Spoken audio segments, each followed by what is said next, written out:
L'énergie, eh bien l'énergie elle est déjà absolument indispensable à tous les moyens de transport, qu'ils soient automobiles, qu'ils soient aériens, qu'ils soient maritimes ou qu'ils soient ferroviaires. L'énergie est également nécessaire au fonctionnement de toutes les usines.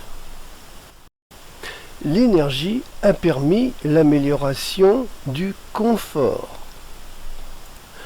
L'énergie a permis de réduire le temps de travail et ainsi de dégager du temps pour faire des études et pour les loisirs.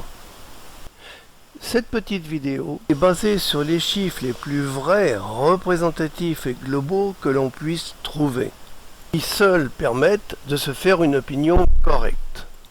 En effet, une information purement qualitative, sans chiffres, ou avec des chiffres partiels, conduit presque toujours à des conclusions erronées. Voyons d'où vient cette énergie qui est si indispensable. Les sources d'énergie, appelées énergie primaire, sont toutes, sans exception, mises à notre disposition gratuitement par la nature, pas seulement le vent et le soleil. Ce qui coûte, ce que nous payons, c'est leur transformation en énergie utilisable par nous, comme l'électricité par exemple. L'énorme majorité des énergies utilisées est d'origine fossile, pétrole, charbon, gaz. En effet, leur prix de revient est relativement bas et ils se stockent et se transportent facilement. On notera qu'en dépit des efforts effectués, les nouvelles énergies renouvelables représentent encore une part infime. En France, c'est assez différent à cause de la part importante du nucléaire. Cela présente des avantages certains, mais occasionne des craintes. Même si ce n'est pas le problème le plus d'actualité, les énergies utilisées ont des réserves limitées dont le présent graphique donne l'ordre de grandeur. Bien entendu, les difficultés d'approvisionnement et l'augmentation du prix commenceront avant l'épuisement total. Donc ceci est une première raison pour rechercher d'autres sources d'énergie. Autre problème de l'utilisation de ces énergies est qu'elle provoque un certain nombre de victimes. Ces victimes sont dues à des accidents lors de la transformation, lors de la production de ces énergies, à des accidents lors de leur transport, à la pollution qu'elles provoquent, à la pollution ou aux accidents lors du recyclage ou de la destruction du matériel. Ce tableau donne le nombre d'années de vie perdues par térawattheure produit pour chacune des énergies. Il ressort immédiatement que les grands coupables sont les énergies fossiles, pétrole et charbon, qui provoquent un nombre considérable de décès chaque année. Rien que pour la France, le nombre de décès est de l'ordre de 40 000 par an. On peut voir qu'il n'y a pas d'énergie qui ne provoque pas de victimes. Mais évidemment, il y a des grosses différences suivant les énergies. On peut être surpris de la place occupée par le nucléaire sur ce tableau. C'est que, contrairement aux énergies fossiles qui provoquent en permanence un grand nombre de victimes non spectaculaires, le nucléaire provoque des victimes lors d'un accident spectaculaire, mais rien le reste du temps. Enfin, s'il occasionne plus de victimes que le renouvelable, il produit aussi beaucoup plus d'énergie. La plus grande catastrophe énergétique est certainement la rupture de l'ensemble de barrages de Bangqiao en Chine en 1975, qui aurait fait près de 100 000 victimes. La catastrophe la plus connue est Tchernobyl. Elle est due à un matériel très mal conçu, sans enceinte de confinement et sans surveillance. Fukushima, important par sa pollution et non par sa victimologie, est due à un énorme tsunami. Ces causes de catastrophe n'existent pas pour les centrales françaises. Mais le risque zéro n'existe jamais, même s'il est extrêmement faible. En bref, il est clair que plus de 9 victimes sur 10 le sont à cause du pétrole et du charbon. Même si l'on ne parle pas de victimes pour le stockage des déchets nucléaires, il reste que c'est un point qui inquiète et qui est assez complexe. Il existe des déchets de différentes natures qui doivent être traités différemment. Ce schéma résume les méthodes de stockage en fonction de la durée de la radioactivité, inférieure à 30 ans ou au contraire très longue, et du niveau de la radioactivité. Plus elle est forte, plus il faudra aussi prendre des précautions.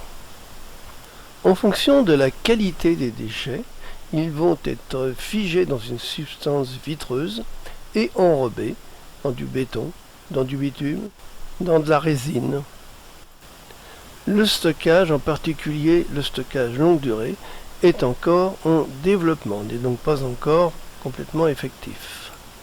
Dans l'avenir, une partie importante de ces déchets devrait être retraitée, revalorisée, réutilisée. Ce dont nous parlons ici concerne la France, mais c'est une sorte de référence en la matière. La gestion des déchets est effectuée sous l'égide d'une agence nationale, l'ANDRA. L'ensemble des déchets à durée de vie longue représente un bâtiment de 14 mètres de haut sur 1 hectare. Dans ce même bâtiment, 4 mètres de hauteur correspondent aux déchets à moyenne activité et à haute activité. Ce sont ces derniers qui vont être stockés à moyenne et grande profondeur. Les autres peuvent rester pratiquement en surface. Le tout est stocké dans de l'argile stable et imperméable. Ce volume étant relativement faible, il semble difficile qu'il puisse un jour provoquer un véritable problème. Mais le plus gros problème posé par l'énergie est l'émission des gaz à effet de serre. Essentiellement le CO2, résultat de la combustion de tous les produits carbonés, pétrole, charbon, gaz. Sans l'effet de serre, la température à la surface de la Terre serait très froide. Il est donc nécessaire, mais la quantité de CO2 que nous émettons est 4 fois supérieure à la quantité de CO2 absorbée par la nature, forêts et océans. En conséquence, la quantité de CO2 s'accumule, ce qui augmente l'effet de serre et ce qui augmente la température. Pour étudier l'évolution du climat, l'ensemble des spécialistes nécessaires a été réuni dans un organisme international, le GIEC. Il propose plusieurs courbes suivant qu'il y aura peu ou beaucoup d'évolution dans la consommation d'énergie. Nous sommes actuellement sur la courbe rouge et cette année même un peu au-dessus. La courbe bleue correspondrait à des réductions immédiates et drastiques des énergies fossiles. En restant sur la courbe rouge, il y aurait donc près de 5 degrés d'augmentation de température en 2100 et une élévation du niveau de la mer de près de 1 mètre. Enfin, il ne faut pas oublier que cette élévation de température va continuer après 2100 et ce pendant un temps certainement assez long. Les conséquences d'une telle évolution seraient certainement dramatiques et, par exemple, pourrait être une réduction importante de la population mondiale. L'utilisation de l'énergie renouvelable, mais aussi du nucléaire, permet de limiter les émissions de CO2. Pour le bois, ce n'est vrai que si l'on replante autant de bois qu'on en a coupé. Sinon, l'émission de CO2 est à peu près identique à celle du charbon. Enfin, rappelons que si océans et forêts absorbent le CO2, est également étudiée la possibilité de stocker, d'enfouir du CO2 dans des cavernes souterraines. Ce que nous venons de voir montre l'intérêt des énergies renouvelables. Examinons-les. La première des énergies renouvelables est le bois et autres biocarburants. Il est possible d'augmenter un peu cette énergie, mais pas beaucoup. En effet, il ne faut pas par exemple déforester, car à ce moment-là, ça ne serait plus une énergie renouvelable. D'autre part, les surfaces disponibles sont limitées. Les cultures, pour le biocarburant par exemple, ne doivent pas empiéter sur les cultures alimentaires comme cela s'est déjà produit. En quantité, la deuxième source d'énergie renouvelable est l'énergie cinétique des chutes d'eau des barrages. C'est particulièrement intéressant s'il y a un lac de retenue, car il est alors possible de faire produire de l'électricité au moment que l'on choisit, particulièrement au moment des pointes de demande. C'est encore plus intéressant s'il y a plusieurs lacs successifs, car il est alors possible, aux heures creuses, de pomper dans un lac pour remplir le lac supérieur et ainsi faire un stockage de l'énergie. C'est certainement la meilleure façon de produire et de stocker l'énergie électrique, d'autant que les rendements sont excellents. Cependant, les possibilités de croissance sont ici limitées. Il n'y a plus beaucoup de vallées qu'il est possible d'inonder maintenant. Chaque réalisation de barrage est en général un bouleversement écologique et humain.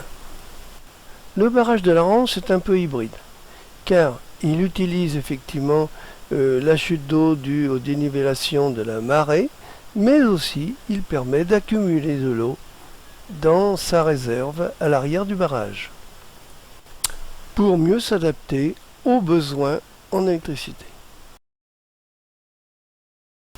La partie numéro 2 est plus spécialement consacrée aux nouvelles énergies.